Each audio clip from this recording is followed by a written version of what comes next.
তবে একক নাটক আগে যে পরিমাণে হতো এখন সেই পরিমাণে নাটক হয় না। গান নিয়ে আমার আসলে বড় কোনো পরিকল্পনা বা কোনো উচ্চাশা সেটা আমার নাই। মানে কেউ যদি পরিপূর্ণ অভিনেতা হতে চায় তাহলে তার গানটাও জানতে হয়। যেহেতু আমি একজন অভিনেতা, সব ধরনের ছবি করতে হয়। তবে এমন কিছু করব না যেটা একেবারেই আমাদের সঙ্গে যায় না। আমাদের মূল্যবোধের সাথে যায় না। এই ২-৩ দিন আগেও একটা কাজ শেষ করে আসলাম। এটা মেহেদী হাসান হৃদয়েরই আরেকটা ছবি।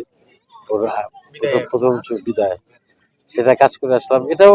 এই ছবিটা মূলত কাহিনী নির্ভর ছবি। এটা কিন্তু একটা গ্রামের কাহিনী আসলে। ওই অর্থে বা অ্যাকশন মুভি না। এটা একেবারে আমাদের গ্রামের বলা যায় একেবারে বাস্তব ঘটনা নিয়ে একটা চলচ্চিত্র। ওইটা এক ধরনের টেস্ট ছিল। তবে আমি এটার ব্যাপারে অত্যন্ত আশাবাদী।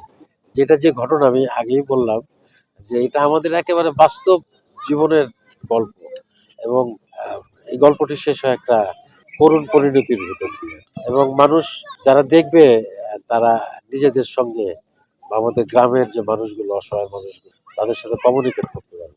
টেলিভিশনের নাটকের খুব ভালো অবস্থায় আছে এটা বলবো না, খারাপ অবস্থার মধ্যে। আগে হয়তো যে আমরা টেলিভিশন নাটক বলতে মূলত একক নাটক বুঝি। এছাড়া কিছু সিরিয়ালও হয়। তো সিরিয়ালের এক ধরনের সিরিয়াল নাটকের এক ধরনের বৈশিষ্ট্য চরিত্র আছে। সেটার কথা আর বললাম না। তবে একক নাটক আগে যে পরিমাণে হতো এখন সেই পরিমাণে নাটক হয় না। যত মানুষ ইনভেস্ট করতো নাটকে তত মানুষ নাটকে ইনভেস্ট করে না। সেই দিক থেকে সার্বিকভাবে বলতে গেলে যে খুব ভালো অবস্থায় নাটক নাই। সামাজিক এবং রাজনৈতিকভাবে একটা দেশ যখন অস্থিরতার ভেতর দিয়ে যায় তখন আসলে কোনো কিছুই ঠিকঠাক হতে না। সেটা আপনি শিল্প চর্চা বলেন, সাহিত্য চর্চা বলেন, নাট্য চর্চা বলেন, সংস্কৃতি চর্চা বলেন বা আমাদের উৎপাদনমুখী শিল্প বলেন, কোনোটাই আসলে ঠিকঠাক হতে যায় না। আমরা তো একটা অস্থির সময়ের মধ্যে দিয়ে যাচ্ছি। সে কারণেই সব জায়গায় সেটার প্রভাব পড়েছে। শুধুমাত্র নায়ক নায়িকা বেশ যেমন হচ্ছে, কাহিনীকে নির্ভর করে হচ্ছে। যেমন আমি যদি স্বপ্নের কথা বলি তাহলে এটার মধ্যে তো ওই অর্থে কোনো নায়ক নায়িকা নেই। একজন নারী চরিত্র যে এই গল্পের প্রোটাগনিস্ট এবং তার সঙ্গে কিছু চরিত্র এবং প্রতিটি কম বেশি গুরুত্বপূর্ণ চরিত্র। তো এটা নিয়ে একটা নাটক হতে পারে। আবার ওটাও হবে একটা দেশে বা একটা ইন্ডাস্ট্রিতে তো সব একই রকম, নানান রকম নানান রকম ফিকশন, এটাই স্বাভাবিক। একটা সময় অনেক গান করতাম, এখন করি কম।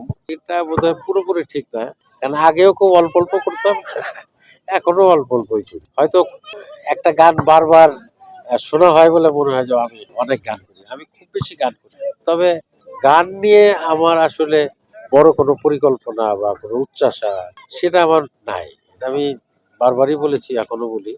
সেটা হচ্ছে যে আমি তো আসলে নিজেকে গায়ক মনে করি না, আমি অভিনেতাই মনে করি। কিন্তু আমার সৌভাগ্য যে আমি ২-৪টা গান যাই করি মানুষ শোনে, ভালোবাসে। সেই জায়গা থেকে সেই দায়িত্ব বোধ বলেন বা সেই অনুপ্রেরণা বলেন, সেই জায়গা থেকে আমাকে ২-৪টা গান করতে হয়। আর গান করতে আমি পছন্দ করি। তুমি বললাম যে গায়ক আমি না, কিন্তু গান করতে আমি পছন্দ করি। সুতরাং যদি ভালো গান হয়, কিন্তু এটা নিয়ে আমার কোনো পরিকল্পনা থাকে। একজন অভিনেতাকে কিন্তু যদি কেউ যদি পরিপূর্ণ অভিনেতা হতে চায় তাহলে তার গানটাও জানতে হয়। তা আমি একজন অভিনয়ের যে প্রস্তুতি, অভিনয়ের যে শিক্ষা, সেই শিক্ষাটা নিতে গিয়ে কিন্তু আমি গানের চর্চাটা করেছি, সেটা গায়ক হওয়ার জন্য। যেমন একজন অভিনেতাকে শরীর চর্চাও করতে হয়, কিন্তু শরীর চর্চায় যে মাসেল বা সেটার জন্য যে শরীর চর্চা করা আর অভিনেতার শরীর চর্চা এক না। ঠিক ওইরকম যে অভিনয় করার জন্য গানের চর্চা আর গায়ক হওয়ার জন্য গানের চর্চার মধ্যে বিস্তর ফারাক আছে। তো সেই জায়গা থেকে করেছি, হয়তো আমার গলাটা অন্যদের চাইতে একটু ডিফারেন্ট, অন্যরকম। সেই কারণে পরিচালক মনে করেছে যে আমাকে দিয়ে গানটা করাবে। আমি সেই কারণেই গানটা করি। এবং ওই গানটা বাংলাদেশের সব শ্রেণী, সব বয়সের মানুষের কাছে মানুষ পছন্দ করেছে এবং ওই গানগুলোই ওই ছবির হাইপটা তুলেছিল।